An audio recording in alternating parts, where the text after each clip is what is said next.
마켓 시그널 잡아보겠습니다. 토마토 투자 클럽 이재필 전문가입니다. 전문가님 안녕하세요.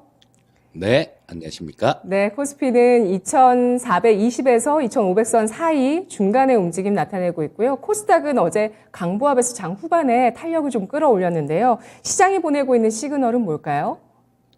일단 시장 동향부터 간략하게 살펴보면요. 1월 달에 코스피 기준 2497포인트 고점 기록 후에 240일 이동평균선을 따라서 계속 눌리고 있는 그런 시장이다라고 볼 수 있을 거고요. 자, 이렇게 주가가 지지부진한 가장 큰 원인은 외국인의 매수세가 좀 주춤하게 된 게 주된 원인이다라고 보시면 될 거고요. 외국인들은 1월 말에 6조 3천억 정도 굉장히 강한 매수를 했지만 2월 옵션 만기 이후로는 그냥 좀 별다른 변화를 보이지 않고 있습니다. 이런 부분들은 우리나라나 미국이나 다 같이 밸류에이션 부담도 좀 느낄 수 있는 그런 지수대라는 생각이 드는데요. 우리나라는 선행 12개월 선행퍼 기준으로 12배가 넘어선 상황이죠. 그리고 미국도 마찬가지 S&P 500 기준으로 18.5배 정도 되는 수준이니까 이 가격에 대한 부담감들 그런 것도 느끼고 있는 시장이다라고 볼 수 있을 것 같습니다. 또 기술적으로는 저항선을 돌파하지 못하고 너무 많은 지금 에너지를 좀 소진한 상황이다라고 볼 수 있을 것 같고요. 한 단계 좀 올라서기 위해서는 확실한 모멘텀이 필요하다라는 생각입니다. 어제 시장하고 최근 들어서 중국 경기 부양에 대한 기대감들이 좀 있는데요. 3월 4일 날 중국의 양회가 개막이 되는데요. 양회라는 거는 정협하고 전인대 두 가지 회의를 합쳐서 양회라고 얘기를 합니다. 자, 이 양회 전에 중국 증시는 10번 중에 8번이 상승했는데요. 아무래도 이 양회 기간 중에 중요한 정책들 이런 것들이 나오다 보니까 그 전에 선반영하면서 주가가 상승하는 모습을 보입니다. 자, 그리고 이번에도 마찬가지 대규모 부동산 부양 정책 같은 이런 걸로 인해서 인프라 투자 확대 기대감이 있는데요. 이런 이유로 인해서 우리나라 철강주 섹터나 화학주들이 좀 강한 모습이었는데 어제 롯데케미칼 같은 경우는 7%나 급등했고요. 자, KRX 철강 지수를 보게 되면 2월 달 들어서 두 자릿수 이상 굉장히 강한 그런 모습을 보여주고 있습니다. 하지만 여기서도 잠깐 우리 좀 생각해 봐야 될 부분이 있는데요. 중국의 미분양 주택 관련된 부분인데요. 이 최근에 나온 자료가 없기 때문에 그 과거의 자료, 영국 쪽에서 나온 보도해 보면 이런 내용이 있습니다. 중국의 미분양 주택이 3천만 채다. 그리고 분양 후에 빈집이 1억 채다라는 그런 내용이 있는데요. 그 이후에 이 시진핑이 이 부동산 기업들 이런 쪽에 탄압을 하면서 더 이상 집을 짓지 못했습니다. 근데 공사를 하다가 중단된 주택들 이런 것들을 합치면 이거보다도 훨씬 많을 걸로 추정되고요. 그렇기 때문에 중국의 부동산 부양 정책을 지속할 수 있을까? 이 부분에서도 물음표가 찍히고요. 또 그 효과에 대해서도 미지수다라고 말씀드릴 수 있겠습니다. 따라서 철강주나 이런 쪽들 중국 관련해서 강한 모습을 보여줬던 쪽들이요. 이런 쪽들은 지금 양해 전까지는 조금 관심을 가질 수 있으되 부양책 발표 이후에는 보수적 관점이 필요하다라고 말씀드릴 수 있겠습니다. 네, 양회까지는 일단 정책에 대한 기대감을 가져갈 수 있겠지만 중국의 현실을 봤을 때 시장에서 좀 기대하는 만큼의 부양책이 나올 수 있겠냐라는 의구심을 제기해 주셨습니다. 일단 시장 자체도 221선에 좀 눌려있는 이러한 모습들이 좀 계속 유지는 잘하고 있지만 이런 것들이 버티는 것들이 좀 에너지 소진으로 이어질 수 있다고 보셨는데요. 전체적인 그 글로벌 시장으로 눈을 넓혀서 전체적인 시장 동향과 우리 시장의 파생 시장 동향까지 살펴볼까요? 일단 미국 시장을 살펴보게 되면 대통령의 날 이 연휴를 마치고 돌아온 미국 증시는 3대 지수 모두 2%대 급락하는 모습으로 마감했습니다. 자, 앞에서 좀 말씀해 주셨듯이 미국 국채 수익률 급등으로 인해서 기술주 쪽으로 매물이 많이 출회되는 모습이었고요. 월마트하고 홈디포 같은 소비주에 대한 실적 발표가 있었는데요. 실적은 잘 나왔습니다. 하지만 향후 전망치가 조금 불투명하게 나오면서 소비 위축에 대한 우려감이 크게 작용한 거 이런 부분들도 하락 압력으로 작용했다라고 보시면 될 거고요. S&P 500 저 10분 봉 차트를 보게 되면 하락 출발한 이후에 뭐 별다른 반등 시도 없이 하루 종일 계속해서 밀리는 모습이 나왔습니다. 자, 그리고 코스피 시장 한번 살펴보면요. 코스피 시장은 1월 말에 저 고점을 기록했죠. 그리고 아까 좀 전에 말씀드렸듯이 242평선에서 계속 치열한 공방전이 있었는데 242평선 자체가 우하향하는 모습이기 때문에 계속 여기에 따라서 눌리는 모습이 나타나고 있습니다.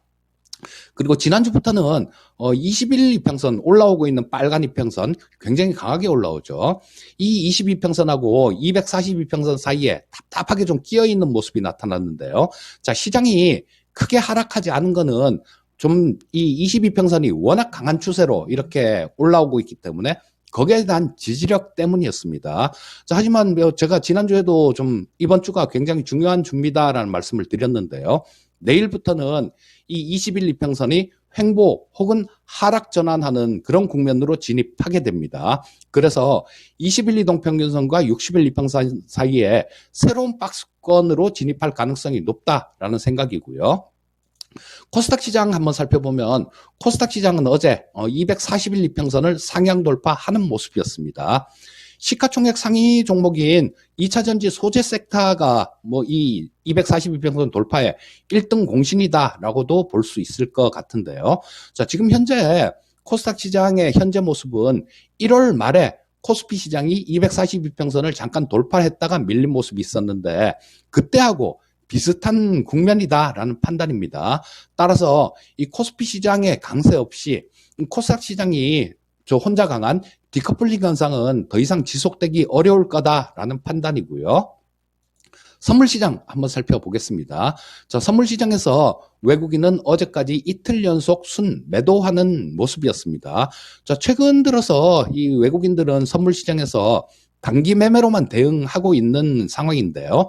2월 옵션 만기 이후에 이 외국인들 선물 시장에서도 좀 매도 포지션이 우세한 상황이다라고 말씀드릴 수 있겠습니다. 뭐 선물 시장 보고 이제는 옵션 시장도 뭐 한번 살펴보도록 하겠습니다. 자, 옵션 시장의 수급이 완전히 좀 극과 극으로 정반대로 좀 이렇게 나오고 있는 상황인데요. 이 외국인들은 2월 옵션 만기 이후에 지속적으로 콜 옵션도 매도하고 풋 옵션도 매도하고 양 매도 포지션을 취하고 있습니다. 현재 뭐 어제까지 누적이 외국인들 콜 옵션을 한 300억 정도를 매도를 했고요. 풋 옵션을 250억 정도를 매도를 했습니다. 자, 같은 기간 금융기관의 수급을 좀 살펴보게 되면 양매수 포지션을 계속 꾸준히 늘려가고 있는 모습입니다. 금융투자는 콜, 풋, 뭐 전부 다 200억대 중반의 순매수를 보여주고 있는데요. 이 수급은 외국인들은 박스권에 갇혀 있을 것이다라는 그런 얘기고요. 금융투자 쪽은 어느 쪽으로 한 번은 크게 움직이지 않겠어라는 그런 관점입니다. 자, 그래서 이런 수급이 나올 때는 이 만기 전에 한 번 정도의 변동성은 나오고 그러고 난 다음 되돌리는 그런 모습이 나올 때가 많았었는데요. 현재도 그런 움직임을 좀 시사하는 그런 모습일 것 같다라는 생각입니다. 네, 옵션 시장에서 외국인 양매도, 선물 시장에서 매도 포지션 나타내면서 박스권에 묶어놓고 있는 외국인의 동향이고요. 금융투자는 반대의 움직임을 보여주고 있습니다. 코스피는 좋은 박스권, 코스닥은 코스피 대비해서 낮지만 그래도 코스피가 움직여줘야 함께 더 좋은 모습을 보여줄 수 있다는 점 주목해 주셨는데요. 자, 이렇게 금리에 민감한 기술주가 미국장에서 하락했고 또 경기 침체에 민감한 소매 유통주가 또 하락세를 보였습니다. 이런 가운데 중요한 이슈들 주 후반에 몰려 있는데요. 어떤 일정 보실까요? 자, 우리 시간으로 목요일 새벽에 연준의 회의록이 공개가 됩니다. 저 1월 회의 끝나고 난 다음에 시장이 굉장히 좀 많이 환호를 했었는데요. 이 연준 성명서나 파월 의장의 발언에서 좋은 측면만 이렇게 시장이 반영을 한 거다라는 생각이고요. 일단 저 1월 회의 이후에 저 직후에 공개된 성명서 내용을 다시 한번 살펴볼 필요가 있을 것 같은데요. 인플레이션이 다소 완화됐지만 여전히 높은 수준이다라는 얘기가 있었고요. 또 인플레이션이 저 2% 목표치로 되돌리려면 지속적인 금리 인상이 필요하다라는 내용도 있었습니다. 근데 여기서 인플레이션이 다소 완화됐다라는 이런 얘기가 연준 성명서에 처음 등장하다 보니까 시장은 여기에 환호를 했었고요. 나머지 부분 뭐 여전히 높은 수준이다. 2%로 되돌리려면 지속적인 금리 인상이 필요하다라는 내용, 뭐 이런 내용에 대해서는 싹 빼먹고 좋은 부분만 일단 좀 반영을 했었는데, 자, 지금 현재 상황은 이 연준 회의록이 발표가 되면 뭐 발표되고 난 다음에 연은 총재들, 그러니까 클리블랜드 연은 총재, 그다음에 세인트루이스 연은 총재 두 분 같은 경우는 0.5% 금리 인상에 대한 얘기도 했었는데요. 뭐 그분들은 아마 지난 회의에서도 마찬가지 0.5% 인상에 대한 그런 얘기를 하지 않았을까 싶은 생각이 들고요. 그리고 이분들 외에 다른 분들도 매파적인 분들이 얼마나 있었느냐, 이 부분에 대한 체크가 좀 필요할 것 같다라는 생각이고요. 자, 지금 연준이 통화정책회의 내용이 발표가 되고 난 다음에 나온 지표들이 시장의 우려를 좀 이렇게 자극하는 모습이었죠. 고용지표가 발표됐었고요. 뭐 서프라이즈로 발표됐었고, CPI도 시장의 기대치만큼 그렇게 떨어지질 못했습니다. 또 소매 판매는 좋았었고요. 그다음에 마지막으로 발표된 PPI, 생산자 물가지수 역시도 시장의 기대치를 훨씬 웃돌면서 모두 다 인플레이를 자극할 수 있는 그런 내용이 나왔습니다. 따라서 회의록 내용이 다소 좀 비둘기적인 그런 부분들이 있다고 하더라도 우려는 좀 더 지속될 가능성이 높다라는 생각입니다. 그리고 우리나라 내부적으로는 23일에 하는 금통위가 있죠. 자, 근데 지금 뭐 하는 이 금통위원들께서 굉장히 심각한 그런 딜레마에 좀 빠지지 않을까 싶은 생각이 듭니다. 뭐 금리를 올리자니 가계대출이나 이런 부분들이 문제가 될 거고, 또 안 올리자니 금리 차이가 좀 벌어지는 건데요. 자, 보면 어제 발표된 지표 중에 1년 기대 인플레이션율이 발표가 됐는데요. 이거는 4.0으로 올라간 모습이었습니다. 그리고 지금 이번에 통화정책회의에서 금리를 동결했을 경우에는 이 한미 간 금리 차가 지금 1.25%에서 1.5% 정도로 벌어질 겁니다. 뭐 3월 달에 연준에서 0.25 인상하는 거는 기정사실로 굳어지고 있으니까요. 자, 이 부분에 대해서 조금 살펴보면 종전의 최고치는 1.5%였습니다. 이게 2000년 5월에서 2000년 10월까지 이 한미 간 금리 차가 1.5%를 유지한 적이 있었습니다. 그래서 과거에도 이런 적이 있었으니까 괜찮다라고 해석을 할 수도 있겠지만, 조금 더 짚어봐야 될 부분이 그때 당시에 우리 시장이 어땠느냐, 별로 좋지가 않았습니다. 자, 그리고 이런 부분들이 원달러 환율을 좀 자극할 경우에는 외국인들의 수급에 영향을 미칠 가능성도 있기 때문에 이런 부분은 좀 차후에 발표되고 난 다음에도 좀 살펴봐야 될 그런 내용이다라고 말씀드리겠습니다. 네, 달러 인덱스 그리고 원달러 환율 각각 104달러, 1,300원 선에서 버텨주고 있는데, 여기에서 추가적인 어떤 환율을 자극하는 모멘텀이 있다면 외국인 수급에 영향을 줄 수 있다는 점 우려해 주셨습니다. 그보다도 이러한 박스권 돌파하는 모멘텀이 좀 나와주면 좋겠지만, 물가적인 요소가 최근에 상승 압력 더해지고 있다는 점도 부담이라고 보셨는데, 오늘 장 놓치지 말아야 할 마켓 시그널 정리해 볼까요? 네, 시장은 1월 말에 고점 기록 후에 지속적으로 고점을 낮추는 모습이 나오는데요. 제가 이 화면을 지금 이번에는 선물 60분 보험으로 준비를 했습니다. 지난 금요일의 경우에는 코스피 60분 보험으로 준비를 해서 말씀을 드렸었는데요. 그때 코스피 시장의 60분 보험으로 보는 것보다 이 선물 60분 보험으로 보니까, 그쵸, 좀 더 명확하게 드러납니다. 1월 말에 고점을 찍고 고점을 지속해서 낮추고 있다라는 뭐 그런 부분들이 좀 보다 명확하게 나타나고 있는데요. 뭐 얘기는 지난주 금요일 날 드렸던 얘기하고 똑같습니다. 자, 주가라는 게 올라올 자리에서는 올라와 줘야 돼요. 하지만 지금 뭐 1월 말부터 시작해서 242평선을 뚫지 못하고 있었으니까 너무 오랜 시간을 거기서 정체한 겁니다. 거기에 따라서 시장의 체력은 고갈돼 가는 거고요.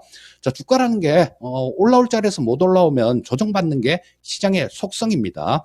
자, 그리고 242평선에 강한 저항을 확인한 만큼 이제는 지지선을 좀 테스트하러 갈 가능성이 높다라는 생각이고요.